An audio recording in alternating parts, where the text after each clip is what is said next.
BRS నుంచి shift తీసుకొని బీజేపీలోకి ఎందుకు మారాల్సి వచ్చింది? నా ఉద్యమంలో నా స్ఫూర్తిని గ్రహించినటువంటి కేసీఆర్ గారు నాకు పిలిచి టికెట్ ఇచ్చారు కానీ వారికి అనుమానం ఉంది. ఒక ఎంపీ నన్ను అనేది, నాయక్ గారు అన్నానికి భవిష్యత్తు ఉంటుంది, నువ్వు పార్టీ మారవద్దు అనేది. వాడు 9 గంటలకే మారిండు. 5 సంవత్సరాలు బాగానే భరించారు కదా, అంటే మళ్ళీ అవకాశం వస్తుందా? సొంత పైసలు ఓకే భరించడానికి ఆయన దగ్గర బిచ్చవాడికి ఏం పోలే. ఇప్పుడు 24 ఎన్నికల్లో ఎంపీ టికెట్ ఇద్దాం అనుకున్నాము అప్పుడు, అందుకే ఎమ్మెల్సీ ఇవ్వలేదు. అసలు నేను మనిషిగానే చూడలే. కేసీఆర్ గారి మీద నమ్మకం కోల్పోయి పార్టీ చేంజ్ అయ్యారు అనుకోవచ్చా సార్? నమ్మకం కాదు, పార్టీ నాశనం చేసుకున్నారు కదా.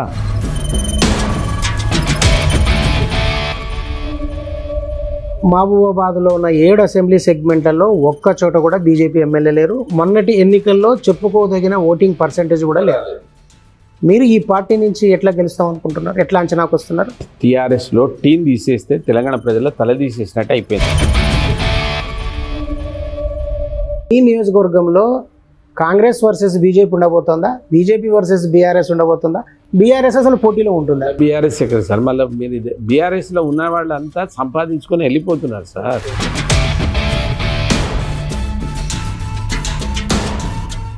నమస్తే, నేను క్రాంతి. రాష్ట్ర వ్యాప్తంగా లోక్సభ ఎన్నికల రాజకీయం వేడెక్కింది. వివిధ రాజకీయ పార్టీలు తమ అభ్యర్థుల్ని ప్రకటించడంలో బిజీగా ఉన్నాయి. ఇందులో బీజేపీ ఒక అడుగు ముందే ఉంది. బీఆర్ఎస్ కొంతమందిని, అదేవిధంగా కాంగ్రెస్ మరికొంతమంది అభ్యర్థులు మాత్రమే ప్రకటించింది. వాస్తవానికి అభ్యర్థుల ప్రకటనలో ఒక విధంగా బీజేపీ మొదటి వరుసలో ఉంది. రాష్ట్రంలో రాజకీయ పరిణామాలు కూడా చాలా వేగంగా మారిపోతున్నాయి. ఎందుకంటే ఒక పార్టీ నుంచి ఇంకొక పార్టీకి మారుతున్న నాయకులు, ఎంపీలు, మాజీ ఎమ్మెల్యేలు మనం గడిచిన కొద్ది రోజులుగా జరుగుతున్న వరుస పరిణామాల ద్వారా చూస్తున్నాం. 2014లో మహబూబాబాద్ ఎస్టీ నియోజకవర్గం నుంచి ఒక ప్రొఫెసర్ ఎంపీగా విజయం సాధించారు, ఆయన బీఆర్ఎస్ నుంచి. సో ఇప్పుడు ఆ మాజీ ఎంపీ మరొక పార్టీని తీసుకున్నారు. ఆ ప్రొఫెసర్ అజ్మీరా సీతారాం నాయక్. ఎకాఎకిన గులాబీ కండువా పక్కన పెట్టి కాషాయ కండువా భుజాన వేసుకున్న ప్రొఫెసర్ గారికి కేవలం 3 రోజుల్లోనే బీజేపీ టికెట్ ఇచ్చింది. అసలు బీఆర్ఎస్ని వదిలి, తనకు ఒక రాజకీయ జీవితాన్ని ఇచ్చిన ఒక పార్టీని, నాయకుడిని వదిలి మరో పార్టీకి ఎందుకు వెళ్లాల్సి వచ్చింది? నిజంగా ఉమ్మడి వరంగల్ జిల్లాలోని మహబూబాబాద్ లోక్సభ నియోజకవర్గంలో చోటు చేసుకుంటున్న పరిణామాలు ఏంటి, రాజకీయాలేంటి? ఈ విషయాలన్నీ మనం డాక్టర్ సీతారాం నాయక్ గారిని అడిగి తెలుసుకునే ముందు ఈ నియోజకవర్గం గురించి 2008 లోక్సభ నియోజకవర్గాల పునర్విభజనలో భాగంగా ఏర్పాటైన మహబూబాబాద్ నియోజకవర్గానికి 2009లో తొలిసారి ఎన్నికలు జరిగాయి. ఆ ఎన్నికల్లో కాంగ్రెస్ నుంచి బలరాం నాయక్ ఎంపీగా విజయం సాధించడం, అదేవిధంగా కేంద్ర మంత్రివర్గంలో మన్మోహన్ సింగ్ క్యాబినెట్లో కూడా ఆయన ప్రాతినిధ్యం వహించారు. ఆ తర్వాత 2014లో జరిగిన ఎన్నికల్లో అప్పటి వరకు కాకతీయ యూనివర్సిటీలో ప్రొఫెసర్గా ఉన్న డాక్టర్ సీతారాం నాయక్ తెలంగాణ ఉద్యమకారుడైన, ప్రత్యేక తెలంగాణ ఉద్యమం కోసం జరిగిన ఉద్యమంలో పాల్గొన్నారు. బీఆర్ఎస్ ఆయనను పిలిచి టికెట్ ఇచ్చింది. ఆ ఎన్నికల్లో ఆయన విజయం సాధించారు. కానీ అదే పార్టీ 2019 ఎన్నికల విషయానికి వచ్చే వరకల్లా ఆయనను పక్కన పెట్టి మరొక అభ్యర్థిని ఎంచుకుంది. ఆ ఎన్నికల్లో బీఆర్ఎస్ గెలిచిన రెండోసారి ఎంపీ అవకాశాన్ని సీతారాం నాయక్ గారు కోల్పోయారు. సో ఇప్పుడు 2024లో జరుగుతున్న ఎన్నికల్లో బీఆర్ఎస్ నుంచి టికెట్ రాదు అన్న అనుమానంతో ఆయన పార్టీ మారారా? నిజంగా పార్టీ నుంచి ఎలాంటి సహకారం లేకపోవడం వల్లనే, పార్టీ తన సేవలను గుర్తించకపోవడం వల్లనే పార్టీ మారారా? ఈ విషయాలన్నీ డాక్టర్ సీతారాం నాయక్ గారు, మాజీ ఎంపీ, ప్రస్తుత బీజేపీ అభ్యర్థి సార్ని అడిగి మరిన్ని విషయాలు తెలుసుకున్నాం. సార్ నమస్తే. నమస్తే. మీ మెడలో ఈ కండువా చూస్తుంటే కొత్తగా అనిపిస్తుంది, అంటే మీకు ఎలా అనిపిస్తుందో. సో మీరు ఎకాఎకిన ఇప్పుడు బీఆర్ఎస్ నుంచి షిఫ్ట్ తీసుకొని బీజేపీలోకి ఎందుకు మారాల్సి వచ్చింది? ముందు మీ పార్టీ మార్పిడి నుంచే మొదలు పెడదాం. క్రాంతి గారు, మీరు చాలా సీనియర్ జర్నలిస్టు, ఈ ప్రశ్న అడుగుతారని నేను ఊహించాను. ఓకే. చాలామంది పార్టీ మారే వాళ్ళని చూస్తూ ఉన్నాం. అవును. ఏళ్ళు తరబడి పార్టీలో ఉండి కోటాను కోట్లు సంపాదించుకొని, అవును, ఇక ఆ పార్టీ మునిగిపోతుందంటే జంప్ అయ్యే వాళ్ళు చాలామంది చూసాం, వెళ్ళిపోతారు. కానీ నీతి నిజాయితీ కలిగినటువంటి వాళ్ళు ఆ పార్టీలో ఉండి ఆ పార్టీ కండువతోనే పోవాలి. సార్, నేను ఒక ఉద్యమకారుణ్ణి. నా పేరే ఉద్యమ యోధుల జమానత్దార్. ఎవరు ఏం చేస్తున్నారో అక్కడ ఆ పార్టీలో చేసినా మేము పట్టించుకోకుండా పార్టీని పట్టుకొని ఉన్నాం.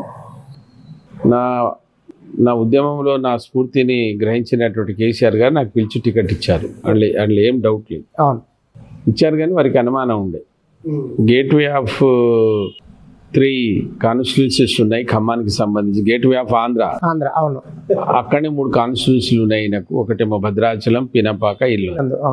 అయ్యో పాపం ఇంత ఉద్యమం చేసిండు కదా, గెలుస్తాడా లేదా అని అనుమానం ఉండే. కానీ కేంద్రంలోనే కాంగ్రెస్ పార్టీలో ఉండేటువంటి బలరాం నాయక్ గారు కేంద్ర మంత్రిగా ఉన్నారు. అది అదృష్టమే అనుకుంటా నేను. కేసీఆర్ గారి ఆ రోజున వారి పైన ప్రజలకు ఉన్న అభిమానం, ప్రేమ, పోతేనే ఎన్ఎస్ఎస్ కోఆర్డినేటర్గా చేసినటువంటి సేవలు అప్పటికే తెలుసు. ఎవరు ఏ రాత్రి నన్ను లేపినా నేను బ్లడ్ ఇచ్చేది. ఎన్ఎస్ బ్లడ్ డొనార్ క్లబ్ పెట్టిన, బ్లడ్ డొనేషన్లో గోల్డ్ మెడల్ కూడా ఉంది. అది ఇప్పటికీ నేను ఆ సర్వీస్ కొనసాగిస్తున్నా. నాకు అది ఉండే. ఒక ప్రొఫెసర్ వచ్చిండు అంటే పనితనం కూడా చూస్తారు కదా. మీరు కేంద్ర ప్రభుత్వం, మీ ప్రభుత్వంలో ఉన్నారు, మంత్రిగా ఉన్నారు, మీరు ఏం చేస్తున్నారు కూడా ప్రజలు గ్రహిస్తారు. బహుశా ఆ కోణంలో అక్కడ వారు ఫెయిల్ అయ్యారని, ఒక ప్రొఫెసరు, సామాజిక నేపథ్యం ఉంది, ఉద్యమకారుడు అనే ఉద్దేశంగా నన్ను ఆ రోజున ప్రజలు గెలిపించారు. నేను మరీ వాళ్ళని జన్మలో మర్చిపోలేను. ధన్యవాదాలు తెలియదు. ఆ తర్వాత ముందస్తు ఎన్నికలు 2018లో కేసీఆర్ గారు మహిబాద్లో జరిగినటువంటి ఎన్నికల్లో దాదాపు 3-4 లక్షల జనాభా, సీతారాం నాయక్ను దాదాపు 1,00,000 జనాభా వచ్చింది. అలా వారు ఒక ప్రకటన చేశారు, సీతారాం నాయక్ ఉద్యమకారుడు, బ్రహ్మాండంగా పార్లమెంట్లో వారి ప్రతిభ ఉంది, మీరు తిరిగి ఆయన 5 లక్షల ఓట్ల మెజార్టీతో గెలిపించి పంపించాలి మీరు అనగానే మనకి ఏముంటుంది చెప్పు. నేను డైరెక్ట్ ఇక్కడ నాకే వస్తుందని నమ్మకంగా, ఏదో నేను ఎక్కడ ₹1 సంపాదించినని కాదు, ఆ విషయంలో నాకు ఎక్కడ మరకలేదు, నిందలేదు. ఏదో నేను పడ్డ కష్టం, నా జీవితం ఏదో నేను ఇంకో దాదాపు 40-50 లక్షలు పెట్టి తిరుగుడు ఉట్టికి కాదు కదా. తర్వాత జరిగినటువంటి స్థానిక ఎన్నికల్లో తిరిగి సర్పంచ్ల గెలుపు కూడా నేను కారణమైంది. అని ఏం జరిగిందో ఏమో అన్నమ్మ వ్యక్తి సడన్గా మాకు వచ్చేటప్పటికి ఏదో పార్టీ మారుతున్నారని, ఏదేదో. ఇప్పుడు మేమేం పార్టీ నుంచి రాలే, ఈ పార్టీలో పెద్ద సంపాదించుకోలే, వేరే పార్టీకి అప్పటికప్పుడే గెలిస్తే ఏమైతే దానికి లేదు. ఎందుకు నాకేం అవసరం, మనకు జన్మనిచ్చినటువంటి పార్టీ అనుకునే, రాజకీయ జన్మ ఇచ్చిన పార్టీ అనుకుని అందులోనే ఉన్నా. ఏమున్నది, నెల రోజులు మళ్ళీ సార్వత్రిక ఎన్నికలు రాగానే ఎవరైతే ఈ తెలంగాణ ద్రోహానికి కారణంలో తెలంగాణ రావద్దని, అంటే నేను వాళ్ళనేం నిందించడం లేదు, అప్పటి వాళ్ళ పార్టీ స్టాండ్ కావచ్చు ఏదైనా కావచ్చు, వాళ్ళు జగన్ రావడానికి ఎంత ప్రయత్నం చేసినో మహిబాద్లో మనం చేసినాం. కుటుంబం, రెడ్డి నాయక్ కుటుంబం, వేరే కాంగ్రెస్ వాళ్ళు చేశారు. ఆ తరుణంలో మేము ప్రాణాలకు తెగించి పనిచేస్తూ ఉన్నాం. మా మీద కేసులు, మా ఇబ్బందులు మాకున్నాయి. ఆ సమయంలో ఎవరైతే పనిచేసారో సడన్గా వాళ్ళని తీసుకొని పార్టీలోకి తీసుకొనియండి. కానీ నాకంటే దేంట్లో మెరిట్ అని కవితని తీసుకున్నారు. కానీ ఆమె స్పష్టంగా చెప్పింది, నేను టికెట్ అడగలేదు, ఏదో నాకు టికెట్ ఆఫర్ చేసారు కనుక నేను వాస్తవే. పెద్దగా ఆమె టికెట్ చేసినట్టే ఇక్కడ తెలియదు. ఏమని చేస్తారు, గతంలో ఎమ్మెల్యే ఉన్న చరిత్ర ఏందో ఆడ ఉంటే చేస్తే ప్రజలు ఆదరించాలి కదా అనుకుని ఆమె స్థాయిలో ఆమె ఎమ్మెల్యేకే ట్రై చేస్తూ ఉంది. కానీ నేను తీసుకొచ్చి ఎంపీగా చేశారు. చేసి మళ్ళీ ఏమంటాడు ఆ సభలో, సార్వత్రిక ఎన్నికల సభలో, ప్రొఫెసర్ సీతారాం నాయక్ తప్పు చేయలేదు, తప్పు చేసిండు కనుక టికెట్ ఇవ్వలేదు అనుకుంటాను రా అభిమానులారా, ఆయన మేధావి, ఆయన ప్రొఫెసరు, ఆయన ఎక్కడ ఉంటాడో చూడు. ఇక ఈ మాటలు ఒక ముఖ్యమంత్రి స్థాయిలో మాట్లాడేది కదా. నేను చిన్నపిల్లవాని కాదు కదా. బహుశా భారతదేశంలో ఈ బంజారా జాతిలో వృక్షశాస్త్రం మొదటి ఫస్ట్ పిహెచ్డి ఆంధ్రాలో, మొత్తం ఉమ్మడి ఆంధ్రప్రదేశ్, భారతదేశాన్ని చూసినా నాదే వస్తుందేమో అనిపిస్తుంది నాకు. ఒక 12 అవార్డులు ఉన్నాయి. సమాజాన్ని మోస్తావును అన్ని చేసి తెలంగాణ దేశంలో నన్నే ఒక ముఖ్యమంత్రి పక్కన పెట్టేసారు. ఒక ముఖ్యమంత్రి తీసుకొచ్చి ఈ విధంగా మాట్లాడేది ఎవరికో ఇస్తే తెలంగాణకు వ్యతిరేకంగా ఉన్నాడు. తెలంగాణకు వ్యతిరేకంగా ఉన్న వాళ్ళని తీసుకొచ్చి నువ్వు టికెట్ ఇస్తావు. అయినా మీరు 19 నుంచి మొన్నటి వరకు కంటిన్యూ అయ్యారు. ఆమె గెలుపు పని చేసిన. మా ఇంటికి వచ్చి చాలా మంది లేదు గవర్నమెంట్ మనదే వస్తుంది, నువ్వు ఏం చేయకుండా మారే పరిస్థితి లేదు. మారితే అదే రోజు మారుతుంది. మీరు అన్నది చూడండి, కండం ఎందుకు అదే రోజు మారేవాడిని. నాకు టికెట్ పోయినప్పుడే నేను మారాలి. ఇప్పుడు మా దగ్గర కూడా మిత్రుని పేరు ఒక ఎంపీ నన్ను అనేది, నాయక్ గారు అన్న నీకు భవిష్యత్తు ఉంటుంది, నువ్వు పార్టీ మారవద్దు అనేది. వాడు 9 గంటలకే మారిండు. 9 ఏళ్ళు ఎంపీగా ఉండి 9 గంటలనే మారిండు, పోయి కాంగ్రెస్లో చేరిండు. మీరు వరంగల్ ఎంపీ గురించి మాట్లాడుతున్నట్టు అనిపిస్తుంది. ఏదో పేర్లు ఎందుకు కానీ అంటే ఎట్లా ఉంటుంది చేయడం, 9 ఏళ్ళు ఉండి జీవితాంతం సర్వీస్ పోయి మారింది. కానీ నాకు ఆలోచన లేదు, అటువంటి పని నేను చేయలేదు. ఓకే, అట్లా మాట్లాడే వ్యక్తి ఆమె కలిస్తే 9 ఏండ్లండి, 5 ఏండ్లండి. ఎక్కడైనా కనబడితే నాయక్ గారు ఫోన్ దగ్గర పెట్టుకోమంటాడు. నేను ఏమన్నా పిల్లవాన్నా, ఏం కనబడ్డా ఆయనకు? ఎన్ని రోజులు ఫోన్ దగ్గర పెట్టుకోవాలి? ఫోన్ చేస్తా మీరు ఎత్తాన్ని మాట్లాడతా. ఒక ముఖ్యమంత్రి అట్లా మాట్లాడవచ్చా? లేదా ఇక్కడ కనబడితే ఆ పక్క ఒక సన్యాసి ఉంటాడు ఎవడోడు, అంటే ఉన్నవా స్థానం కూడా దిగా వాళ్ళు నిందించవద్దు. కానీ మీరు నన్ను కొంచెం ఇరిటేట్ చేస్తున్నాం. కానీ వాళ్ళు ఏం చేశారు, మీ బాధ అట్లా వ్యక్తం అవుతుంది, నేను ఇరిటేట్ చేయట్లేదు. కానీ వాళ్ళు ఏమంటాడు, అరే సార్ వస్తాడు 2 రోజులు అక్కడనే ఉంచు, సార్తో మాట్లాడేది ఉన్నది అంటాడు. వాడేమో పక్కగా నవ్వుతా ఉంటాడు. అంతే. అంటే వీళ్ళు చెవిలో పువ్వు పెట్టడానికి నేను మేధావి అండి. కాకతీయ యూనివర్సిటీకి ఎగ్జిక్యూటివ్ కౌన్సిల్ మెంబర్ని. 1000 మంది విద్యార్థులకు ప్రాణదానం చేసినట్టు చేసి వాళ్ళని అన్ని రకాల తీర్చిన, ఎక్కడన్నా నా మీద యూనివర్సిటీలో మచ్చ ఉందా? ఎన్ని పదవులున్నాయి? Admission director, examination reformation committee chairman Kakatiya university, anti ragging committee chairman, ఒకటా రెండా సెనేట్ మెంబర్, అన్ని కమిటీలకు. అరే నువ్వు ఎడ్యుకేషన్కు గుర్తు ఇవ్వవు, ఏమి ఇవ్వవు, నువ్వు అనుకున్నదే నువ్వు మాట్లాడిందే. అంటే ఇది దొరతనం అహంకారం అనేది తెలుస్తుంది. కానీ ఏం చేస్తావు? 5 సంవత్సరాలు బాగానే భరించారు కదా, అంటే మళ్ళీ సొంత పైసలు భరించడానికి ఆయన దగ్గర బిచ్చవాడికి ఏం పోలే. ప్రతిదానికి పిలుచుడు. ఇగో ఈ డిబేట్ అయితే నువ్వే పో, కోదండరామ్ వస్తున్నాడో నువ్వు పోతేనే తట్టుకుంటావు. ఇగో నీకు ఈ ఎన్నికలకు పో, ఆ ఎన్నికలకు పోమనుకుంటా చేస్తే ఆశిస్తాం కదా. తెలంగాణలో 10% గిరిజనులు ఉన్నారు జనాభాలో. అందులో ఒకే భాష ఒక మాట్లాడే లంబాడీలు 7% ఉన్నారు. ఒక ఎమ్మెల్సీ లేవా నాకు? అరే గవర్నర్ నా ఇంటికి తీసుకొచ్చి ఇస్తుంది. నాకు గవర్నర్ కోటాలో ఇస్తే నాకున్న మెరిట్స్ 12 అవార్డ్స్ ఉన్నాయి. అది చూసి ఇంటికి తీసుకొచ్చి గవర్నర్ చేస్తారు. మా లాంటి వాళ్ళని ఆదరించే తత్వం వాళ్ళకు ఉంటుంది. నువ్వు నాకు ఎమ్మెల్సీ ఇవ్వలేదు, ఎవరికి ఇచ్చినావు? మా కమ్యూనిటీలో ఎవరికి ఇచ్చినావు? ఇచ్చినా మేము నిందించలే. సత్యవతి గారికి ఇస్తే మేము నిందించలే. ఆమెను మంత్రి కూడా చేసినావు, అయినా మేమేం మాట్లాడలే. ఏమో మా బిడ్డకి ఇచ్చిను, మాకు వ్యక్తికి ఇచ్చిన. కానీ నేను ఇద్దరికంటే ఎక్కడ ఉన్నా, ఉద్యమంలో ఉన్నా, మెరిట్లో ఉన్నా, సమాజానికి పనిచేస్తా ఉన్నా, నేను ఎందుకు గుర్తు రాలే నీకు? 5 సంవత్సరాల్లో ఇది చేస్తూ తండాల గ్రామ పంచాయతీ నీకు చట్టం రాసిస్తే ఈ ప్రకారం ఇవ్వచ్చని, పోడు భూములు ఇవ్వకపోతే తప్పు అవుతుందని ఇస్తేమి. అంతేందుకండి, రాష్ట్రం ఏర్పడ్డప్పుడు 10% గిరిజనులు ఉన్నారు. ఎవరు కొట్లాడారు? ఎవరు తీసుకొచ్చి ఇచ్చారు? పార్లమెంట్ నుంచి నీకు ఆ కాగితం తీసుకొచ్చి ఇవ్వకపోతే ఇచ్చేవాడివేనా?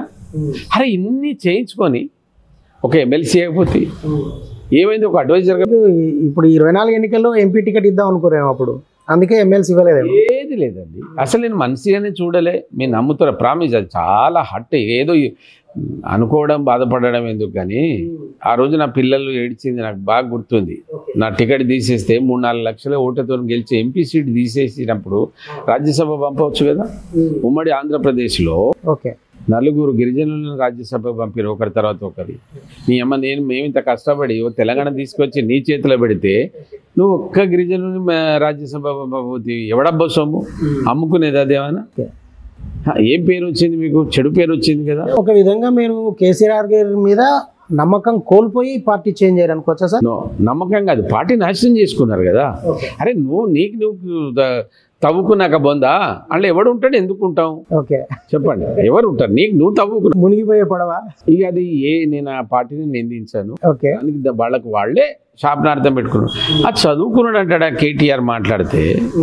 అరే నీ అమ్మ వారి దగ్గరికి పోయినా కూడా ఏదో అన్నా నీ మీద డాడీకి ఏదో ఉన్నది, నువ్వంటే డాడీకి ఏదో ఉంది, నువ్వు అనేది మా పరిధి కాదు.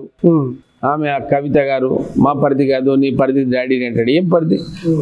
నాకు ఒక రాజ్యసభ మెంబర్ ఇవ్వలే, ఎమ్మెల్సీ ఇవ్వలేదు, కనీసం ఒక అడ్వైజర్గా పెట్టుకోలే, కనీసం ఎమ్మెల్యే మొన్న జరిగిన ఎమ్మెల్యేలో సీతక్కని నేనే ఓడిస్తా ఛాలెంజ్ చేసినా ఇప్పటికి కూడా చెప్పినాను. కారణం ఏంది?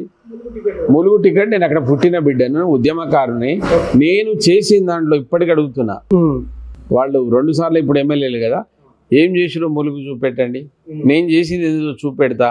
ప్రజలు నా మీద అభిమానం ఉంది సార్. నేను రామప్ప గుర్తింపు కృషి చేసిన, గిరిజన యూనివర్సిటీ తీసుకొచ్చిన, ఆడ ఎన్ని చేసిన సార్. ఓకే, అరే అంటే యాజ్ ఏ ఎంపీగా ఉండి ప్రయత్నం చేశారంట? నో, మొన్న సార్ 5 సంవత్సరాలు, మొన్నటి ఎన్నికల్లో 23 ఎన్నికల్లో పుట్టి గెలిచేసేటు నా జాతి గెలవడం గురించి అనట్లే, రామప్ప యునెస్కో గుర్తింపు కానీ లేదంటే ములుగు ఎంపీ ఉన్నప్పుడు సార్ నేను అనేది అది. ఆ ఎంపీ నేను చెప్పలే, కేంద్ర మంత్రి నా రికార్డు చూసి ఆయన నా ఇంటికి వచ్చి నా మీద శాలువా కప్పి బీజేపీ మంత్రి నన్ను గుర్తు చేసిండు.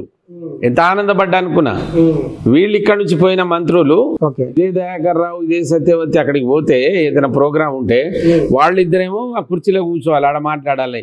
నేనేమో తెచ్చినోనేమో ఇంటికి కూడా మాట్లాడాలి. వాళ్ళకి అది ఏందో తెలియదు, మళ్ళా వారసత్వ సంపద ఏందో అది ఏమో తెలియదు. ఓ శ్రీనివాస్ గౌడ్ అని మంత్రి ఉన్నాడు, వాడు చెప్పాడు.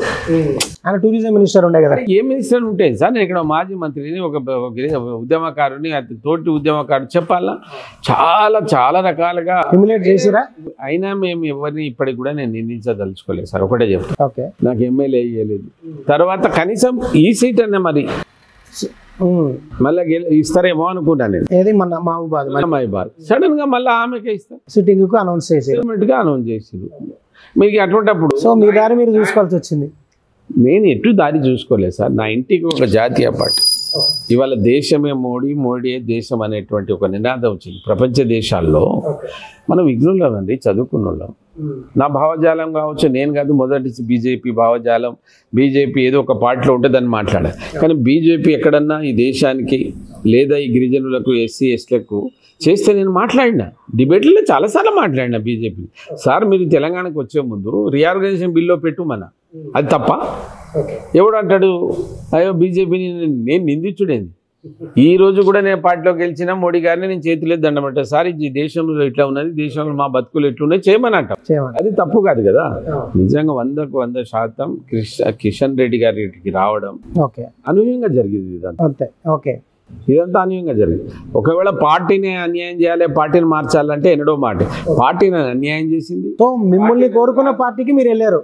పార్టీ నన్ను రాజకీయంగా ఎదగకుండా చేసింది. ఎందుకు చేసిందో ఆ దురదృష్టం, అది వాళ్ళకు దురదృష్టం, వాళ్ళు కొట్టుకోపోవాల్సింది. పాలిటిక్స్ వచ్చింది. ఈసారి కూడా నేను లేకపోతే ఏముందండి, 65 సంవత్సరాలు తర్వాత నన్ను అయిపోతాం. ఏమైపోతాను చెప్పి నాకు సర్వీస్ చేసే అవకాశం ఉంది. నేను 143 క్వశ్చన్లు వేసినండి పార్లమెంట్లో. 43 సార్లు డిబేట్లలో మాట్లాడినా, మొదటిసారి పోయింది, అది పొరపాటైంది. 7% గిరిజనులకు, 7-6% గిరిజనులకు తెచ్చుడు గిరిజన అయింది. రామప్పకు గుర్తింపు గిరిజన ఇదే అయింది. ఏది మన ఇల్లందులో దాని ఒక్కటే అన్నాడండి వాడు, ఓ దరిద్రుడు నా పక్కకు ఎంపీ, నీకు ఎందుకు రా ఊకే, నోరు మూసుకొని కూర్చొని టికెట్ నీకు కావాలంటే నువ్వు కూర్చో అంటాడు వాడు. అరే నీ అమ్మ, మనం వచ్చింది ఎక్కడి నుంచి, చదివింది ఏంది, ఏమన్నా మనం ఏం చేసినా పార్టీ కొరకే కదా. ఇప్పుడు రామప్ప గుర్తింపు తెచ్చినాము, మరి ఆ ముఖ్యమంత్రి గారు ఒకసారి నన్ను కూర్చోబెట్టుకొని ఇగో నా మొత్తం నా ఎంపీలు ఎన్నిసార్లు పనిచేసిండ్రు అంటే, మాకు ఎక్కడ పోతాం, పార్టీ ఎక్కడ పోతుంది, ఎక్కడ గిరిజన యూనివర్సిటీ అని చెప్పాడు.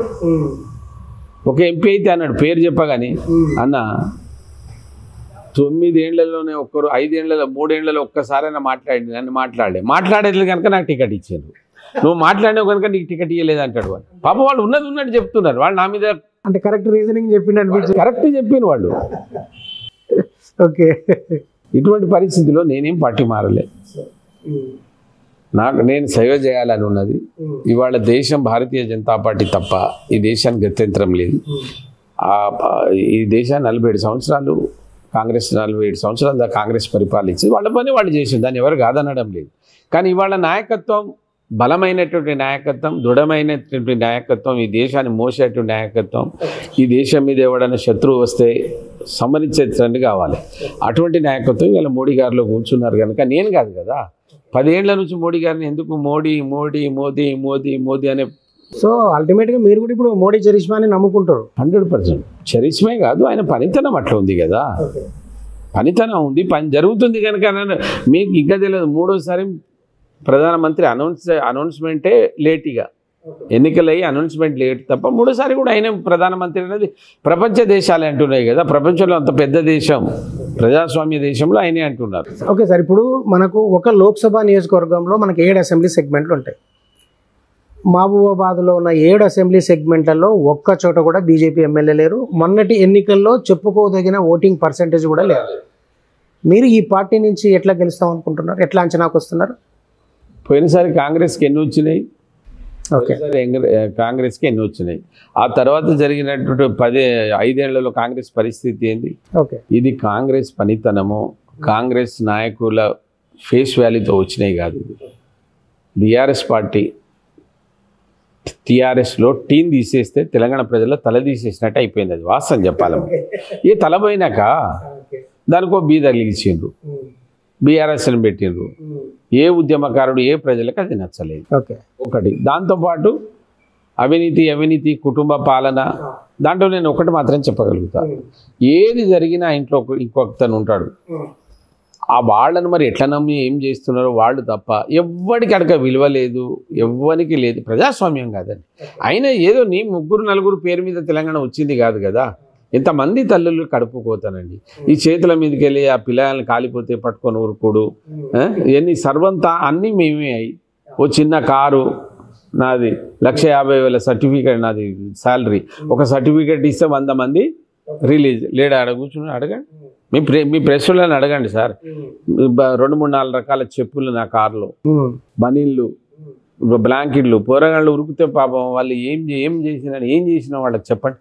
ఏ ఉద్యమకారులకు రూపాయి చేసినవా? ఎవడెవడో అక్కను అమ్మను ఇష్టం వచ్చినట్టు తిట్టి మిమ్మల్ని, అంటే లేదండి వాస్తవం చెప్తాను, తిట్టి కిరాయి బండి కట్టుకొని వచ్చిండు వాడు నీ పాటలకు.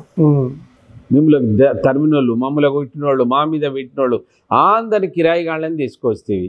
ఆ బండి నిండా కానీ ఇప్పుడు అంతా వెళ్ళిపోతున్నారు, నింపుకొని వెళ్ళిపోతున్నారు. ఏం లాభం జరిగింది? మరి ఈ పిల్లలకి ఏం చేసినావు అడిగిన నేను. రాయనిగూడెంలో 3 అమ్మాయిలు, ఈ అమ్మ ఆ రోజు నా చెప్పు చూపెడితే దేశాలన్నీ ఇదైనాయి. 3 రాసిస్తే 1 రూపాయి ఇవ్వకపోతే ఏమైంది? వాళ్ళకు 10 లక్షలు ఇస్తే ఎవడెవడో దరిద్రుడు వస్తే కోటాను కోట్ల రూపాయలు తీసి అలా బదనామీ అవుతున్నారు కదా.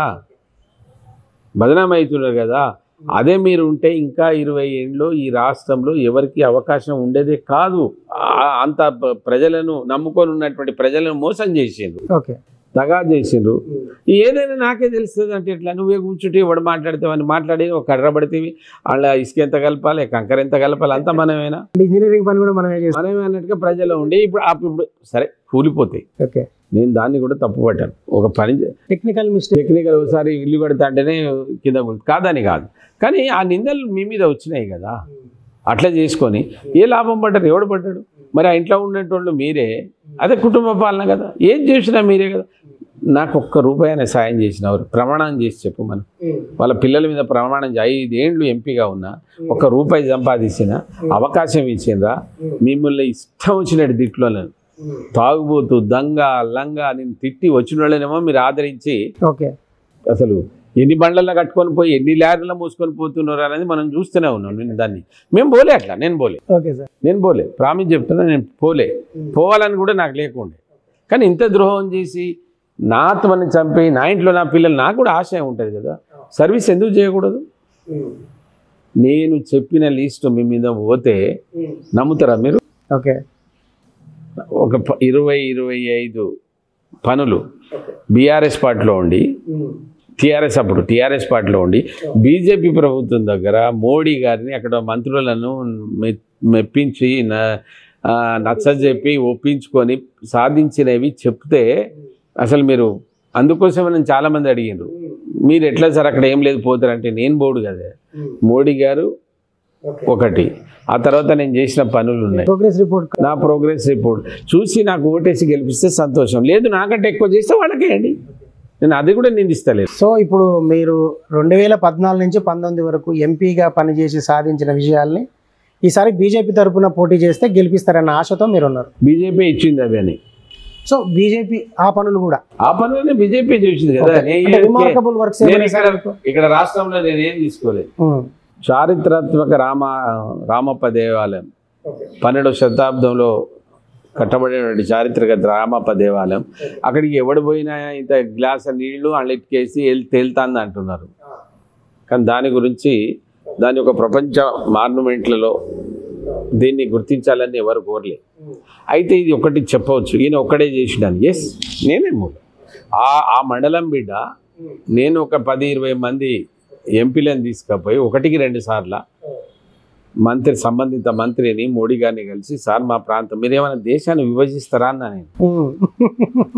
అంటే అన్నారు, మీకు తెలంగాణ విభజించే అలవాటు కదా అన్నాడు. పక్కన వేరే వాడతారు తెల్లారి. అవును సార్, తెలంగాణ విభజిస్తేనే ఎంపీ అయినా, తెలంగాణ విభజిస్తేనే ఇక్కడ కేసీఆర్ గారు ముఖ్యమంత్రి అయినారు, మేము 20 మంది మంత్రులు అయినాం, లేకుంటే మాకు అవకాశం ఎక్కడ, మా అభివృద్ధి ఎక్కడిది? బ్రహ్మాండమైన అభివృద్ధి కూడా జరిగింది, కాదనే దానికి లేదు. కొన్ని మంచి పనులు కూడా జరిగినాయి కదా. అందుకోసం నేను చేసిన దాంట్లో రామప్పకు వారసత్వ సంపద తేవడానికి నేను కష్టపడితే దాని వెనుక చాలామంది ఉన్నారు. దానికి ఒక డిజైర్ అనేది ఒకటి తయారు చేయాలి. మళ్ళీ దీన్ని అక్కడ కూడా పాపారావు గారు లాంటి వాళ్ళు కొంతమంది చాలామంది దీన్ని పనిచేసిండు. మనం ఎవరో నేను ఒక్కరిని క్లెయిమ్ చేసుకోవడానికి లేదు, కానీ ఒక ఎంపీగా ఆ ప్రాంత ఎంపీగా పేరు పెట్టింది నేనండి. మీకు తెలుసా, తూర్పు సైడ్ గోడ కూలిపోయింది. ఒక్క గంత పెద్ద మాన్యుమెంట్ గోడ కూలిపోతే ఎవడు పట్టించుకోడా? పార్లమెంట్లో మాట్లాడితే తెల్లారి 12 మంది వచ్చి 18 లక్షల రూపాయలతో కట్టిర్రా లేదా చూడండి. దాన్ని నేను ఎంపీ ల్యాడ్స్ నుంచి ఒక 12 లక్షలు పెట్టి ముందు రోడ్ వేయించి, తూర్పు రోడ్ ఉండాలి, అక్కడ వరకు రోడ్ ఉండాలి, తీసి రోడ్ వేయించి అక్కడ ఏది మన సింగరేణి కాలనీస్ నుంచి సిఎస్ఆర్ కింద ఫండ్ తీసుకొస్తే ఇక్కడే నేను పోయినా కథమైపోయింది. ఇక మళ్ళీ దాన్ని ఎవరు ముట్టుకోలేదు. కేంద్రీయ విద్యాలయం తీసుకొచ్చి పెట్టినా మళ్ళీ దాన్ని ముట్టుకుని లేడండి. అదొకటి. తర్వాత ఈ దేశంలో గిరిజనులు 50% ఇది ఉంది, వాళ్ళు ఉన్నత విద్యకు పోవాలని నేను ఇవాళ విద్యార్థి అప్పటి నుంచి కొట్లాడుతున్నది. అప్పుడు మనకి పురంధేశ్వరి గారు ఉన్నప్పుడే ఆంధ్రాకి తీసుకుపోయారు, ఆమె హెచ్ఆర్డి మినిస్టర్ ఉన్నప్పుడు. మేము ఇక్కడ ధర్నాలు చేసి అన్ని రకాలుగా చేసి దాన్ని తయారు చేస్తే దాన్ని బహుశా ముందు మైబాద్లోనే ఆ లైన్లో వాళ్ళు ఒక లైన్ ఇస్తే ఆ లైన్లో నేను ఒక లెటర్ పెట్టాను. మైబాద్ ఎక్కడైతే ప్రిడామినెంట్ ట్రైబల్స్ ఉంటారో అక్కడ పెట్టాలని. అట్లయితే నల్గొండ ఇవన్నీ దగ్గర ఉంటాయి. కానీ గిరిజన విశ్వవిద్యాలయం ఏదో మన పిల్లలకు వస్తుంది, మన ఊళ్ళో ఉండాలనేది ఉండడం వల్ల డెవలప్ అవుతుంది, అంతేగాని మన పిల్లలకు కాదు, అది దేశవ్యాప్తంగా కదా. అయితే ఇంకొకటి ఏంటంటే పెద్ద తప్పు జరుగుతుంది అలా. ఎక్కడ గిరిజన యూనివర్సిటీలో చాలా పెద్ద తప్పు జరుగుతుంది. ఎందుకు పెట్టిరో ఎవరికి అర్థం కాదు. అంటే ఇది కాదు, 2004లో పెట్టినప్పుడే అది యూనివర్సిటీ గ్రాంట్స్ కమిషన్ యొక్క యాక్ట్ ద్వారా పెట్టే వరకు 7.5% అడ్మిషన్ ఇవ్వాలి. గిరిజనుల పేరు సమక్క సార్లమ్మ అని మనం పేరు పెట్టి 7.5% కాకతీయాలు ఇచ్చింది ఎట్లానంటే ఇప్పుడు 33% కిషన్ రెడ్డి గారు మొన్న దాన్ని కొంత పెంచారు, ఎన్హాన్స్ చేశారు. ఇప్పుడు చాలా సంతోషం. దాంతోపాటు మైబాద్ పట్టణం లోపల పాస్పోర్ట్ పని చేస్తుందా లేదా చూడండి. ఎవడైనా ముట్టుకున్నాడా? ఇంతమంది ఎంపీలు చేస్తే పోతే డోర్నాకల్లో 20 ఏళ్ళ నుంచి ఒక పోస్ట్ ఆఫీస్ కూలిపోయి ఉన్నదండి. ఆ చుట్టూ వాసన ఎట్లా భరించారో పాపం అనేంటో నాకు తెలియదు. అది కూడా నేను పార్లమెంట్లో మాట్లాడితే తెల్లారి మళ్ళీ 7-8 మంది వచ్చి 13 లక్షలు పెట్టి అడగట్టిండ్రు. ఆడ డోర్నకల్ లైన్లో నడుస్తుంటే 20-25 మంది చనిపోయారని చెప్పారు. నేను ఆ రోజు నిద్రపట్టలే. వెంటనే చీఫ్ ఇంజనీర్ పిలిపించి ఆర్ఓబి చేయించారు. కోలాపూర్ నుంచి హైదరాబాద్ వచ్చి ఒక్కరోజు ఉట్టికినమంటుంది ట్రైన్. మంత్రిని ఎంబడబడి మణుగురికి వేయించిన 7 BSNL టవర్స్ వేయించిన, ఎక్కడైతే సిగ్నల్స్లో 7 సబ్ పోస్ట్ ఆఫీసులు వేయించిన. ఇది గిరిజనుల నియోజకవర్గం అని నన్నే వాళ్ళు కమిటీలో వేస్తే 50 ఏకలవ్య స్కూల్ చేస్తే నియోజకవర్గానికి 7 తెచ్చిన సార్. ఉన్నాయా లేదా చూడండి మీరు. ఈ 1-2 ఏం చెప్పాలి, ఇంకా ఎన్ని చెప్పాలి మీకు చెప్పండి. సో ఇప్పుడు ఈ ఎన్నికల్లో బీజేపీ నుంచి మీరు టికెట్ తీసుకున్నారు, అభ్యర్థిగా ఉన్నారు. గెలిస్తే ఈ నియోజకవర్గ ప్రజలకు ఏం చేస్తామని హామీ ఇవ్వబోతున్నారు? సహజ వనరులు ఉన్నటువంటి ప్రాంతం ఇది. అనుకున్న డెవలప్ కాలేదండి. మీరు ఏమన్నా చెప్పండి. గిరిజనులు అంటే ఒక గిరిజనులకే కాదు, ఆడ గిరిజనేతరులు కూడా ఉంటారు కదా. ఏమైంది? ఒక ఉడాన్ కింద ఒక విమానాశ్రయం ఎందుకు లేదు ఖమ్మానికి? ఎట్లేదు అటు విజయవాడ పోవడానికి ఎట్కి ఉన్నదా? మీరే చెప్పండి. ఎంత దూరం ఉంది? It is eligible. వరంగల్కి ఏదో ఒక గొల్లెం పెట్టి ఇది 150 కిలోమీటర్లు ఇది లేదని అంటున్నారు తప్ప, మరి అక్కడికి 500 కిలోమీటర్లు ఉంది ఇవ్వడానికి ఎందుకు లేదు? అది లేకపోని ఉత్తర భారతదేశంలో వాళ్ళ రామాలయం ఏమైంది? ఎక్కడ పోయింది? ఇంటింటికి అక్షంతలు వచ్చి మనం ఆస్తికులం అండి, మనం నాస్తికులం కాదు కదా. హిందుత్వం అంటే నిజం కూడా 80-85% అంతా వాళ్లే కదా. ఎక్కడికి పోయింది దేవాలయం? ఎందుకు భద్రాచలంలోని రామాలయం ఉత్తర దక్షిణ భారత రెండో అయోధ్య అంటారు కదా, రెండో అయోధ్య ఎందుకు కాకూడదు అంటున్నా నేను. ఎందుకు చేయకూడదు? అడిగేటోడు కావాలి కదా. పాండురంగపురం నుంచి భద్రాచలానికి 22 కిలోమీటర్ల లైన్ వేయలేకపోయానండి. ప్రపోజల్ పెట్టి ఉన్నా నేను. ఎన్ని చేయగలుగుతాం 5 ఏళ్లలో? నా ప్రభుత్వం లేకుండా నేను చేయలేదు. ఇవన్నీ పెండింగ్ ఉన్నాయి. భద్రాచలంది పెండింగ్ ఉంది, ఎయిర్పోర్ట్ పెండింగ్ ఉంది. అది కారిడార్ సార్. ఎక్కడి నుంచి? గోదావరి మణుగూరు నుంచి నీకు రామగుండం వరకు కారిడార్ ఉంది. ఏది? గోదావరి. ఎందుకు లైన్ కాదు? కోల్ బెల్ట్ ఎందుకు తయారు కాదు? ఎన్ని కోట్ల మందికి నీకు ఇక్కడ ఉద్యోగాలు దొరకాలి? ఇప్పుడు రీఆర్గనైజేషన్ బిల్లో పెట్టినాం మనం. ఇల్లందులో ఎన్నిసార్లు పెట్టిండే? మాటలు చెప్పి ప్రభుత్వాలను తిట్టుడు కాదు. నువ్వు స్పెసిఫిక్గా ముఖ్యమంత్రి పోయి ఏం రివ్యూ పెట్టినావు? నాకు తెలిసి ఇప్పుడు చెప్తే ఇగో ఇన్నేళ్ళు ఏం చేసిరు అనేది అంటారు. నేను నేను చేసిన ఆయనకు ఎదురు మాట్లాడినా కనుకనే నా టికెట్ కట్ చేసిండు ఆయన. కట్ చేసుడే కాదు, పక్కకు పెట్టిరు. కథమిగా. అంతేకాదు, బలమైన జాతి ఉంది, ఇంగ్లీష్, హిందీ, తెలుగులో మాట్లాడగలుగుతారు. నీ అమ్మ రేపు మాకు ఎక్కడ ఏకమేకవుతారు అని నన్ను చాలా మందిని మాట్లాడాలని తీసుకోవాలి. ఓకే, డమ్మీల్ని మమ్మీల్ని తీసుకున్నారా? ఇది చూస్తాను.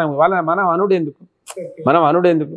మా కమ్యూనిటీలో నేను ఉండంగా ఏ క్వాలిఫికేషన్ ఉన్న వాళ్ళని మీరు తీసుకొని పైకి పంపిన సంతోషం. నేను అది అసలే తప్పు పడ్డాం. ఓకే, నన్నెందుకు తొక్కిండ్రు అని. అది కదా. సరే, వాళ్ళు ఆయన దొక్కితే ఆ భగవంతుడు ఉన్నాడు, శ్రీరాముడు. నా పేరే సీతారాం, నాలోనే సీతారాముడు ఉన్నాడు. వాళ్ళు కనికరించిండు. ఓకే, మన మోడీ పిలిచి టికెట్ ఇచ్చిండు. మోడీ గారి కళలో ఎప్పుడు పోయి సీతారాముడు ఉన్నాడు కూడా అని ఎప్పుడు కళ పోయిందో ఏ అనుమానం లేకుండా 3 రోజులే టికెట్ ఇచ్చిండు. ఓకే, ఏ భద్రాచలంలో అయితే ఊరు పేరు బీజేపీ చాలా తక్కువ ఉన్నదో ఆడ ఇప్పుడు అది గెలుపుకు వచ్చేటువంటి స్థాయి వచ్చింది. అంటే గెలుస్తామన్న నమ్మకం ఉందా సార్? 100%. ఎందుకంటే మీకు ఒక్క ఎమ్మెల్యే కూడా లేరని ఇందాకన్నా మీరు స్టేట్గా సమాధానం చెప్పలేదు. అప్పుడు ఆ రోజున వేసినటువంటి ఓటింగ్ కేసీఆర్ను ఏదో నెత్తి మీద పాదం పెట్టినట్టు అది పెట్టడానికి చేసినటువంటి ప్రయత్నంలో భాగంగానే అది జరిగింది. కానీ ఆ రోజు ప్రామిస్ చేసింది చాలామంది, నెక్స్ట్ టైం మేము మోడీ గారికే ఓటేస్తామని. ఆ ప్రామిస్ ఉన్నది వాళ్ళ దగ్గర, శ్రీరాముని సాక్షిగా. సో దాన్ని ఇప్పుడు మీరు రివ్యూ చేస్తున్నాం. మేము ఎందుకు చెప్పండి? ఇప్పుడు బీఆర్ఎస్ పార్టీ ఉందా? ఉంటే ఏం చేస్తావు నువ్వు? కేంద్రంలో కూడా ఎవరితో లేవు, ఇండియాతో లేవు, ఎవరితో లేవు, ఇక్కడ అసలే లేవు. ఇక్కడ మిమ్మల్ని తీసుకుపోయి ఎక్కడెక్కడనో వేస్తున్నారు. అక్కడ ఓటేసేది చెత్తకుండా వేసినట్టు వాస్తవం. ఏం ప్రయోజనం చెప్పండి? సో మీరు బీఆర్ఎస్ కు ఓటు వేయద్దు అంటారు. అంటే మళ్ళీ అట్లా వేసి ఏం చేస్తామని చెప్పడం మీరు వేయవద్దు అంటున్నారు. సో అంటే ఒక్క విషయం చెప్పండి సార్, చెప్పండి. ఈ నియోజకవర్గంలో కాంగ్రెస్ వర్సెస్ బీజేపీ ఉండబోతుందా? బీజేపీ వర్సెస్ బీఆర్ఎస్ ఉండబోతుందా? బీఆర్ఎస్ అసలు పోటీలో ఉంటుందా? బీఆర్ఎస్ ఎక్కడ సార్? మళ్ళీ మీరు బీఆర్ఎస్లో ఉన్న వాళ్ళంతా సంపాదించుకొని వెళ్ళిపోతున్నారు సార్. బీఆర్ఎస్ ఓటేసి ఒక ఎమ్మెల్యే ఒక ఎంపీగా ఉన్నటువంటి కవితను ఓటేయమని మీరు చెప్తారా? మనస్ఫూర్తిగా రికార్డ్ అంతా తీసుకొని మీరు చెప్పండి, మీ టీవీ చెప్పండి. ఎందుకు ఆమెకి వేయాలి, ఎందుకు నాకు వేయవద్దు, ఎందుకు బలరాంకి వేయాలి, ఎందుకు నాకు వేయవద్దు అన్నది మీ నిజాయితీకి పేరున్నటువంటి మైక్ టీవీ అనేది మీరు చెప్పండి. సీతారాం మీద ఇది ఉంది, అరే ఆయనకి వేస్తే ఏం లాభం అనేది. నువ్వు కేంద్ర మంత్రిగా ఉన్నావు, ఎంపీగా ఉన్నావు, ఏం చేసినావు నువ్వు చెప్పు. నీకు ప్రజలు ఏమని మీ మైక్ ద్వారా చెప్పండి. లేదు, నువ్వు ఎమ్మెల్యే ఉన్నావు, ఎంపీగా ఉన్నావు. ఇప్పుడు ఆ పార్టీ భ్రష్టు పట్టిపోయిపోయింది. వాస్తవానికి ఆ పార్టీ ఎవరో కాదు, ప్రజలు కాదు, నాశనం చేసింది ఆయనే చేసుకున్నాడు. ప్రజలంతా వెళ్ళిపోతున్నారు, ఎమ్మెల్యేలు వరుసగట్టి పోతున్నారు. ఇంత దౌర్భాగ్యం అనిపిస్తుంది, బాధ అనిపిస్తుందండి. ఆ పార్టీలో ఉన్నోళ్ళు ఏం చేసిన వాళ్ళు ఆ గొంతు కోస్తే ఆయన వెళ్ళిపోతున్నారు. వాళ్ళ తప్పు కూడా ఏం లేదు కదా, నీతో ఎందుకుంటారు? మరి అటువంటి పార్టీలో మీరు ఈమెను గెలిపియడానికి ఓటేయడానికి మీకు మనసు ఒప్పుకుంటే వేయండి. ఏమన్నా మీ కనీసం మీ ఎక్కడైనా ఒక ప్రాంతానికి వచ్చి రూపాయి ఎంపీ ల్యాడ్స్ పెట్టి ఏం చేసినో చెప్పమనండి. నేను ఆమెను కూడా నిందించాను. ఆమె పదే మామ అంటది నన్ను. మామ నేను అడగలే, నీకు పోటీ రాలే, నీ మెరిట్ ఎక్కడ నా మెరిట్ ఎక్కడ, కానీ నాకు ఇచ్చిండ్రు నేను వచ్చిన అన్నది వాస్తవం చెప్పింది. ఇప్పుడు కూడా నేను వద్దన్నా కూడా నాకు ఇచ్చిర్రు అన్నది, నిన్న ములుగులో అన్నది.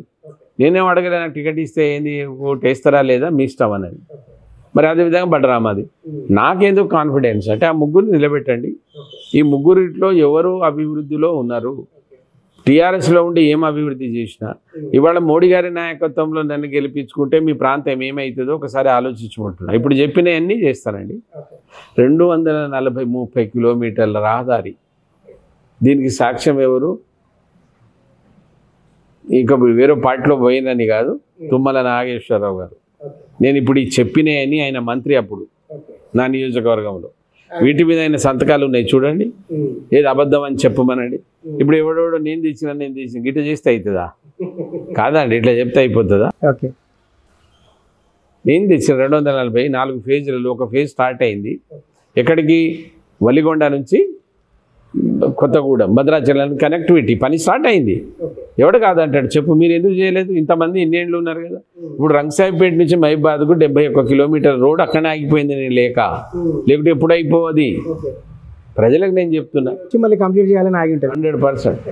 అరే ఇప్పుడు నేను అదే పార్టీలో ఉన్నప్పుడు ఆగుడు అనేది ఉండదు సార్.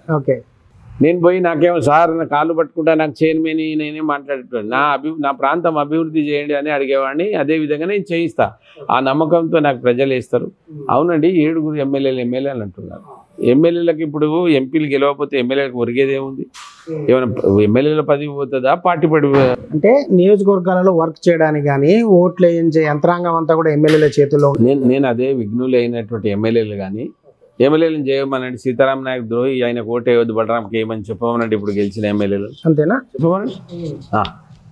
ఆ ధైర్యం వాళ్ళకు ఉన్నదా నన్ను వద్దని? నేనేమంటున్నానంటే ఎస్, వాళ్ళ క్రెడిబిలిటీ కొరకు ఆడ ముఖ్యమంత్రులు ఉన్నారు కనుక వాళ్ళ క్యాండిడేట్ గెలవాలని ఎవరికైనా ఉంటుంది, అలా నో లేదని. కానీ వీళ్ళని చూసి వేయలేదు, వీళ్ళ పనితనాన్ని వీళ్ళేదో చేస్తారని వేయలేదు. అది ఒక ఈర్ష్యతో పడ్డటువంటి ఓటు. ఆ ఓటు ఇవాళ మోడీ గారి ఉన్నటువంటి అభివృద్ధి, ఇవాళ దేశ అభివృద్ధి చూడు భయ్. ఇప్పుడు నీకు నమ్మకం ఉంది, కోపము ఈర్ష్యను నువ్వు కేసీఆర్ను అధికారంలో రావద్దని ఎవరిని తెచ్చుకున్నారు? రేవంత్ రెడ్డిని తెచ్చుకున్నారు. మరి రేపు రేవంత్ రెడ్డి ఆడ ఉంటే ఆడ లేదని డిక్లేర్ అయింది. మరి వీళ్ళని ఇచ్చి ఏం చేస్తారు భయ్? 1-2 సార్లు మాట్లాడింది చూపెట్ట పార్లమెంట్లో. ఏం చేస్తారు మరి వీళ్ళని? ఇటువంటి వాళ్ళని సర్వ వాళ్ళు ఎమ్మెల్యేలు గెలిపించిపడు. నువ్వు ఎమ్మెల్యే అయినా నీ ప్రాంతం చేస్తా, మణుగూరు చేస్తా, భద్రాచలం చేస్తా, భద్రాచలానికి అదే ఎమ్మెల్యే సహకారద్దు. ఆ ఎమ్మెల్యేని అడుగు. సీతారాం నాయక్ ఏందే నువ్వు ఉన్నప్పుడు ఉన్నాడు కదా అని అడుగు. సీతారాం నాయక్ని వద్దంటారని అనుమానండి సార్. అరే న్యాయంగా మాట్లాడదాం మనం. వాళ్ళ నా మీద ఏదైనా పెట్టి చెప్తే నేను ఏం చెప్పలేను. కనకయ్య అడగండి, ఇల్లందులో కనకయ్య గారిని అడగండి. ఎన్నిసార్లు నేను మళ్ళీ ఇప్పుడు చెప్తున్నా, రేపు ఇల్లందులో మనకు అది డ్యూ ఉంది రీఆర్గనైజేషన్ బిల్లులో ఓర్. నేను ప్రజలకు ఒకటే చెప్తున్నా, ఎంత ఓర్ ఉంటే అంత పెట్టండి. ఇండస్ట్రీ ఎక్కువ ఎందుకు పెడతారు? అది కాకుండా ప్రైవేటైజ్ దానితో పెట్టి ఎంత ఉంటే అంత పెడితే 10 మందికి లాభం అవుతుంది కదా సార్. ఏం చేయలేదు చెప్పండి, ఏం చేయలేదో చెప్పండి మీరు. ఇది నమ్మరు ఎవరికి? ఇన్ని చేసిండా? ఇన్ని చేసినా కానీ టికెట్ రాలే కదా, అందుకని అందరికి డౌట్ ఉందేమో 2019లో. ఇన్ని చేసినా టికెట్ రాలేదంటే టికెట్ ఎందుకు రాలేదో తెలుసు. ఇన్ని చేసినాక నువ్వే ఈ జాతీయులను ఈ తెలంగాణలో ఉద్యమకారుడు అని నువ్వు పార్టీ పెడతావో లేదా కొంతమంది నువ్వు లాక్కుంటే. కేసీఆర్ గారి మేము చూసిన దాంట్లో నాయకులను తయారు చేయడు సార్, కానీయడు చేయడు. వానికి ఎంత శక్తి ఉంది. నాయకులను కొంటాడు.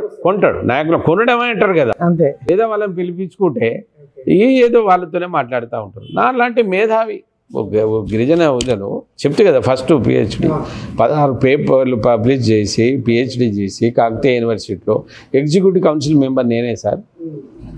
అటెండర్ నుంచి వీసీ వరకు పనిచేస్తే 10-15 ఏళ్ళలో ఒక్క కాయిదా ఉండదు నా మీద యూనివర్సిటీలో. ఒక్క పోస్ట్లో ఉంటే చంపిడిచి పెడతారు మా వాళ్ళు, బతకనియరు. అడగండి ఏం చేసిన ఎన్ఎస్ఎస్ మార్క్ ఎవడు పెట్టిండు కాకతీయ యూనివర్సిటీలో? 2 లక్షల రూపాయలతో నేను బుక్ బ్యాంక్ పెట్టిన. ఎన్పానల్మెంట్ ఒక ట్రైనింగ్ సెంటర్ ఎన్సీసీది ఎన్ఎస్ఎస్ది ఉస్మానియా శాంక్షన్ అయితే దాన్ని తీసుకొచ్చి ఇడబెట్టిన. ఏం చేయలేదో కాకతీయ యూనివర్సిటీ చెప్పండి. 2 కోట్ల రూపాయలతో హాస్టల్ తెచ్చినది, ఇప్పుడు కడుతున్నారు. ఇంకో హాస్టల్ లీవ్ ఉన్నది. అరే ఇంత చేస్తే మనుషులను గుర్తించలేదు, సరే నా మీద స్కామ్స్ ఉన్నాయి, భూములు ఉన్నాయి, ఏదో కేసులు ఉన్నాయి, ఏదైనా చేసిండంటే తీసేయండి. ఏమీ లేకుండా ఆయన ప్రమాణంగా ఒకసారి చెప్పాలండి. లేదు ఆయన కానీ ఆయన కొడుకు మహామేధావి, ఆయన కొడుకు చెప్పాలి. సీతారాం ఇప్పుడైనా చెప్పాలి. చెప్పకపోతే నాకు ద్రోహం చేసిన దాంట్లో ఇంకా ఎక్కువ ద్రోహం చేసిన వాళ్ళు వస్తారు. ఆ రోజు మేము ఏడ్చిందంతా తగులుతుంది. చెప్పాలి వాళ్ళు. ఆయన మేము పంపించిన అన్యాయం చేసి మేము పంపించినాం తప్ప మమ్మల్ని అన్యాయం చేసి పోలేదని కేటీఆర్ చెప్పాలి ఈ మాట. ఓకే. సో కేటీఆర్ దగ్గరికి మా ఇంటర్వ్యూ మీ మాటలు పోయేలా ప్రయత్నం ఏం చేస్తాం చేయాలి కదా, చెప్పాలి అయినా. ఓకే. ఎందుకు మాలాంటి వాళ్ళను ఆడుకుంటే మీకు ఏం లాభం అవుతుంది? ఇప్పటికి కూడా అరే వాళ్ళని మేము ఎట్లా ఆదరించేదాన్ని? అరే ఓ ప్రొఫెసర్ వస్తున్నాడు అనేటువంటి గౌరవం కూడా లేకపోతే మేము ఏం చేయాలి చెప్పు? సో మీరు బీఆర్ఎస్లో మీకు ఎదురైన అనుభవాల మీద మీరు చాలా ఆవేదనగా ఉన్నారు. సో మీరు ఇప్పుడు ఆ పార్టీతోటి ఏదో చేసిందనో బీఆర్ మీద వదిలి నేను బీజేపీకి రాలే. దయచేసి అది మీరు ముందు దాన్ని క్లియర్ చేయాలి. బీజేపీ వచ్చి మీకు టికెట్ ఇచ్చింది అంటున్నారు మీరు. బీజేపీ నన్ను గుర్తించింది. నా ప్రాణం ఉన్నంతసేపు నేను బీజేపీకి ఎంత రుణపడి ఉన్నా తక్కువే. నేను నా కుటుంబం, నాకు ఆ శక్తి ఉంది.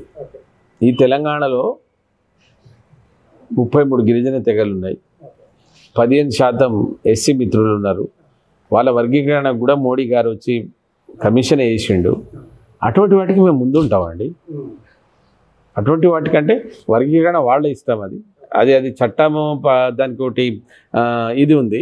కానీ అభివృద్ధి కూడా దళిత, మైనార్టీ, బడుగు బలహీన వర్గాల యొక్క కొరకు నా వాయిస్ ఎప్పటికీ ఉన్నది కదా. నాకు టికెట్ ఇవ్వకుండా 5 ఏళ్ళు ఉన్నది కదా. టికెట్ ఇవ్వకుండా 5 ఏళ్ళు ఉన్నది కదా. ఎందుకు మోడీ గారు ఈ దేశాన్ని అంత చేయందే మూడోసారి ప్రధాన అయిపోయింది కదా. 4 ఇస్ బార్ 400 పార్ అని, ఇస్ బార్ 400 పార్. అది ఎవరికి ధైర్యం ఉండాలి? చెప్పుకుంటున్నారు ఆయన. చెప్పుకున్నాడు కాదు, అది అమలు అవుతుంది. మీరు చూడండి. ఓకే సార్, ఫైనల్గా మహబూబాబాద్ నియోజకవర్గ ఓటర్లకు, ప్రజలకు మీరేం అప్పీల్ చేస్తారు ఒక బీజేపీ అభ్యర్థిగా? నేను 15,26,000 ఓటర్స్ ఉన్నారు. 7 నియోజకవర్గాలు ఉన్నాయి. ఆ ఒక వ్యక్తి, ఒక పార్లమెంట్ పోయేటువంటి వ్యక్తి ఎలా ఉండాలనో అది మీరు గమనించండి, గ్రహించండి. నా పర్ఫార్మెన్స్ చూడండి, నేను చేసిన అభివృద్ధి చూడండి. ఇప్పుడు వచ్చేది భారతీయ జనతా పార్టీ కేంద్రంలో.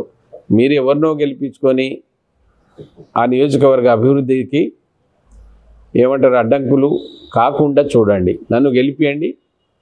నేను ఆ నియోజకవర్గానికి నాకు చేతనంత వరకు ఇక్కడి నాయకత్వం, బీజేపీ నాయకత్వంతో సహాతో మళ్ళీ రెట్టింపు పనులు చేస్తాం. టీఆర్ఎస్ నుండి ఇవి చేస్తే అదే బీజేపీలో ఉండి అసలు అద్భుతమైనటువంటి పని చేసేటువంటి అవకాశం ఉంది. కానీ ఆకలి అవుతుంది. అమ్మని అడగండి, ఎవరు పెడతారండి? అమ్మ ఆకలి అవుతుందని పెడతారా? ఏం ప్రపోజల్స్ ఉన్నాయో చూపెట్టమను. ఆ సార్ కానీ ఇప్పుడు ఈ అమ్మ కానీ నీ అభివృద్ధి కొరకు ఏం ప్రపోజల్స్ పెట్టిన ఒక 4 చూపెట్టండి. ఎవరు ఇస్తారండి మరి? నేను అందుకోసం సాక్ష్యం ఎవరిని పెట్టినా తుమ్మల నాగేశ్వరరావు గారినే పెట్టిన. ఓకే. తుమ్మల నాగేశ్వరరావు ప్రచారానికి పోతే సీతారాం నాగయ్య వేస్ట్ అని చెప్పమన్నాడు. నేను మనస్ఫూర్తిగా అడుగుతున్నా. వాళ్ళు చెప్పరు, నా మీద ఓటేయవద్దన్నారు. వాళ్ళు మనుషులే ఉంటారు, బాధపడుకుంటా ఏదో వాళ్ళు తప్పదు ఆ పార్టీలో ఉన్నారు కనుక మాట్లాడతారేమో తప్ప. పొంగులేటి శ్రీనివాసరెడ్డి నన్ను మనడి ఆయనతో కలిసి 5 సంవత్సరాలు చేసిన కదా. ఓకే సార్, ఎంపీలు మీరు ఇప్పుడు 1-2% ఉండేవాళ్ళు కూడా నన్ను అడ్డుపడుతున్నారు రాజకీయాలు రావద్దని. ఏం పద్ధతి ఇది? పడ్డరు. సో అదే మీరు పబ్లిక్ని ఏం అప్పీల్ చేస్తారని అడిగినా మధ్యలో డైవర్ట్ అయ్యారు. లేదు, ఇదే పబ్లిక్ అదే అడుగుతున్నా. నాకు ఓటేయండి. ఇప్పటికే 3 మీద సర్వే జరిగింది. ఎవరు ది బెస్ట్ అని, ఎవరు ఎలిజిబుల్ పార్లమెంట్ కంటే సీతారాం నాయక్ అని 76% ఓట్లు వేశారు. పడ్డాయి దానికి. ఆ 76% ఓట్లు వేయరాదు. నాకు అది మోడీ గారిని చూసేయండి, మోడీ గారి పనితనం మీద చూసేయండి. ఆ ప్రాంతం అభివృద్ధి జరగాలి, ఇంకా చాలా డెవలప్ జరగాలి. కనుక మీరు ఇంత చక్కటి అవకాశం ఇచ్చి మైక్ టీవీ ద్వారా నా అభిప్రాయాలు వ్యక్తపరుస్తున్నందుకు మీకు ధన్యవాదాలు. ప్రజలకు కూడా హృదయపూర్వకంగా, అక్కడ ఉన్న కార్యకర్తలకు మాత్రం ఒక మనవి. చాలామంది గతంలో బీజేపీ కార్యకర్తలు ఇక్కడ మనం గెలిచేది లేదు కదా అని ఒక కొంత. కానీ ఇప్పుడు మోడీ గారి పనితనం నా మెరిట్ కొంచెం చేసి అసలు వాళ్ళే గెలిచినాం అనేటువంటి ఒక ఆనందంలో వచ్చేసి అక్కడి కార్యకర్తలు ఉన్నారు. ఇంకింత పెంచి నన్ను గెలిపించాలని ప్రార్థిస్తా ఉన్నాను. ఓకే సార్, ధన్యవాదాలు. Thank you. మీరు మీ టార్గెట్ అచీవ్ కావాలని మనస్ఫూర్తిగా కోరుకుంటున్నాం. సహజ వనరులు పుష్కలంగా సమృద్ధిగా ఉన్న మహబూబాబాద్ నియోజకవర్గ అభివృద్ధి జరగాలంటే కేంద్రంలో అధికారంలోకి రాబోతున్న బీజేపీ అభ్యర్థి ఇక్కడ కూడా గెలవాల్సిన అవసరం ఉంది. తాను 2014 నుంచి 19 వరకు చేసిన అభివృద్ధిని చూసి మరికొంత అభివృద్ధి చేయడానికి మరొకసారి అవకాశం ఇవ్వాలని మహబూబాబాద్ బీజేపీ అభ్యర్థి డాక్టర్ ప్రొఫెసర్ సీతారాం నాయక్ గారు మహబూబాబాద్ నియోజకవర్గ ఓటర్లను విజ్ఞప్తి చేస్తున్నారు.